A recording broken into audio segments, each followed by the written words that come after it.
Julie Watts near Bonnie Doon with the latest on the evacuations. Julie? Yeah, if you look behind me, you can see that orange glow. I'm about 2 miles to the east of where that fire line is right now. I'm in the Bonnie Doon neighborhood, surrounded by more than 250 homes. This is by no means a rural area. Now, thousands have already been evacuated from this neighborhood, but for those of us who stay, all eyes are on the sky this evening. We're relying on the direction of the smoke to tell us when it's time to leave. I saw the smoke heading in a comfortable way for me.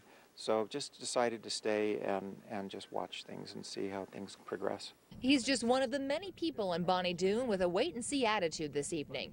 Right now, everyone is at the mercy of the winds. You can see that the winds were actually coming out of the east, the northeast. So as that wind switches around to the northwest, it's going to change the fire in a direction that hasn't been burned. The shifting winds are keeping even firefighters on their toes, forcing them to move their base camp as flames got too close. It was just before noon today that people in Bonnie Doon's got their mandatory evacuation orders, and for many of them, it's all too familiar. We were evacuated last time as well. The Martin fire last year forced these same people out of their homes, and because they escaped danger then, many are reluctant to leave today. We'll leave when it looks really ugly, just like the last time. If you start to see flames, that's when you leave? Maybe, yeah.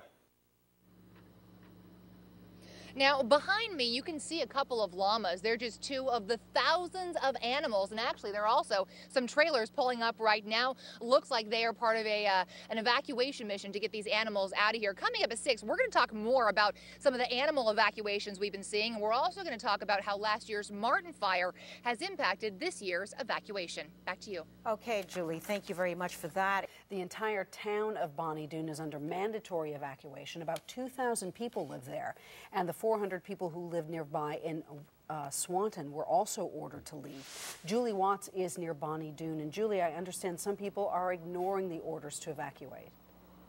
Oh, there's a lot of people ignoring those orders to evacuate. In fact, we've got a crowd behind us. If you look over my shoulder, you can actually see the fire line. It's about 2 miles west of where we are, and we are actually in the town of Bonnie Doon right now.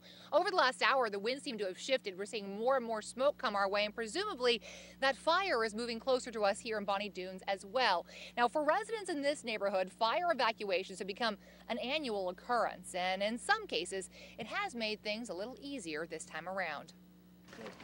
Good boy, Grover. There he is. There he is.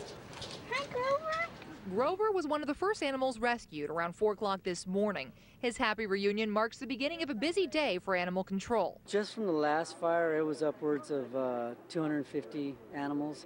So out of all 3, upwards of about 750. Thanks to lessons learned from last year's Martin fire and the Summit fire before that, today they hope to avoid previous tragedies. We did lose, full barns of horses and a lot of dogs and cats left behind. Experience with the last few fires has better prepared both animal control and local residents. Since the Martin fire last year, neighbors have been active and sort of waiting for this. In this Bonnie Doon neighborhood, they've been working on fire access roads all year long. There's an evacuation road on the backside, an evacuation route here, and there's even one planned for down there. And thanks to all that preparation, he's in no hurry to evacuate. I'm still keeping my eye on those helicopters, and they're pretty close.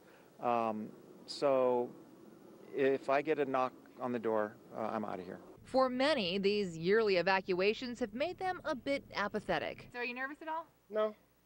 No, in fact, I was reluctant to even pack at the last minute. But while most homes weren't damaged in the previous fires, residents here know there's no guarantee this time around. It's a little different in that the fire is actually right over here. It's closer to us than the last fire was. And the only guarantee for this family is that they'll all survive the fire together.